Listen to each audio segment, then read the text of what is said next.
सोचिए, इतिहास का एक बहुत बड़ा युद्ध जिसे हम महाभारत के नाम से जानते हैं, उससे टालने का एक आखिरी मौका था। और ये मौका एक बहुत ही छोटे से फैसले पर टिका हुआ था। तो आज की कहानी उसी एक आखिरी कोशिश की है, जो किसी और ने नहीं बल्कि खुद श्री कृष्ण ने की थी। ये सवाल आज भी लोगों के मन में आता है। एक ऐसा युद्ध जिसने पूरे भारतवर्ष का भविष्य ही बदल दिया, क्या उसे रोकना सच में मुमकिन था? शायद इसका जवाब पांडवों की एक बहुत ही मामूली सी मांग में छिपा हुआ है। जी हां, सिर्फ 5। शांति की कीमत थी बस 5 गांव। पांडवों ने अपने हक के तौर पर सिर्फ 5 गांव ही तो मांगे थे। अगर दुर्योधन ये मान जाता तो शायद कुरुक्षेत्र की धरती कभी खून से लाल होती ही नहीं। तो चलिए जरा समझते हैं कि ये पूरी बात थी क्या।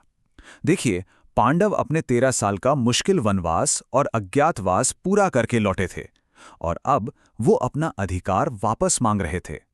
युधिष्ठिर, जिन्हें हम धर्मराज के नाम से भी जानते हैं, उन्होंने हमेशा की तरह न्याय और शांति का ही रास्ता चुना।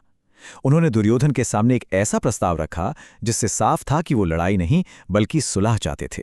इससे पता चलता है कि पांडव हर हाल में युद्ध को टालना चाहते थे। उनकी मांग में कोई लालच नहीं था, बस सम्मान के साथ जीने का अधिकार था। ये एक बहुत ही सीधी और सच्ची विनती थी। लेकिन जब दुर्योधन ने इस सीधी साधी बात को भी मानने से इनकार कर दिया, तो पांडवों ने श्री कृष्ण से मदद मांगी। तब कृष्ण ने फैसला किया कि वो शांति के दूत बनकर हस्तिनापुर जाएंगे। ये कह सकते हैं शांति के लिए उम्मीद की आखिरी किरण थी। जरा उस सभा का माहौल सोचिए। हस्तिनापुर के बड़े बड़े महारथी वहां मौजूद थे। अंधे राजा धृतराष्ट्र, अजय पितामह भीष्म, गुरु द्रोणाचार्य और महान योद्धा कर्ण। उन सभी को कहीं ना कहीं ये उम्मीद थी कि शायद कृष्णा अपनी समझदारी से इस होने वाले महाविनाश को रोक लेंगे। लेकिन जैसे ही कृष्ण सभा में पहुंचे, माहौल में एक अजीब सा तनाव आ गया। अब ये कोई मामूली राजनीतिक चर्चा नहीं रहनी थी। ये तो सीधी सीधी टक्कर थी तर्क और धर्म की, एक इंसान के घमंड और अहंकार से। कृष्ण ने बहुत ही शांति और तर्क के साथ अपनी बात रखी। उन्होंने समझाया कि पांडवों को उनका हक देना ही धर्म है और इसी में सबकी भलाई है। उन्होंने फिर से वही मांग दोहराई, सिर्फ 5 गांव दे दो। और तब अपने अहंकार में चूर दुर्योधन ने वो जवाब दिया जिसने इतिहास की दिशा ही बदल दी। उसने हंसते हुए कहा, 5 गांव तो दूर की बात है, मैं पांडवों को सुई की नोक जितनी जमीन भी बिना युद्ध के नहीं दूंगा। बस इस एक वाक्य के बाद पूरी सभा में सन्नाटा छा गया। यहां तक कि सभा में मौजूद महात्मा विदुर और पितामह भीष्म जैसे बड़े बुजुर्गों ने भी दुर्योधन को बहुत समझाया, लेकिन उसके घमंड के आगे किसी की एक ना चली। अब ये लगभग तय हो चुका था कि युद्ध होकर रहेगा। पर बात यहीं खत्म नहीं हुई। दुर्योधन अपने घमंड में एक ऐसी गलती करने जा रहा था जिसकी किसी ने कल्पना भी नहीं की होगी। उसने सीधे सीधे भगवान को ही चुनौती दे दी।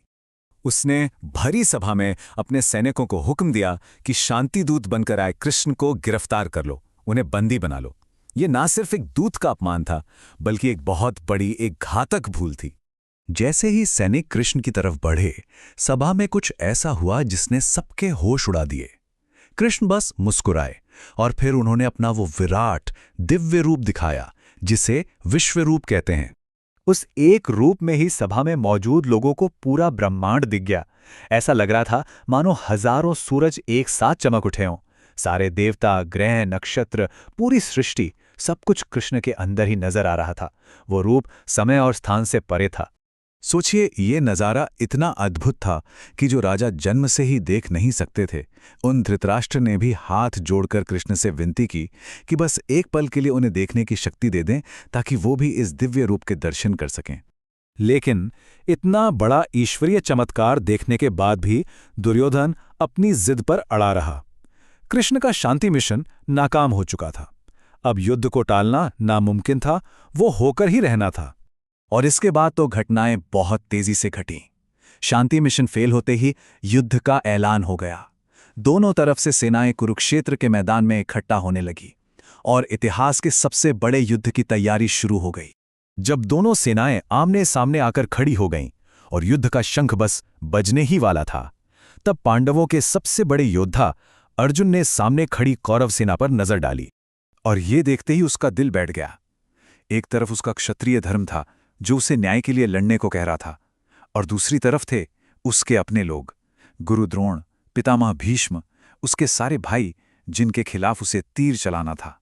इस भयानक कश्मकश में अर्जुन पूरी तरह से टूट गया। उसने अपना गांडीव धनुष नीचे रख दिया और अपने सारथी कृष्ण से कहा कि वो अपनों के खिलाफ ये युद्ध नहीं लड़ सकता। और यहीं से कहानी एक नया मोड़ लेती है। अब सवाल ये था कि एक महान योद्धा को, जो लड़ने से ही इनकार कर चुका हो, उसे वापस धर्म युद्ध के लिए तैयार करने के लिए आखिर कैसे ज्ञान की जरूरत पड़ेगी। इसी का जवाब श्री कृष्ण ने दिया, जिसे आज पूरी दुनिया भगवद गीता के नाम से जानती है।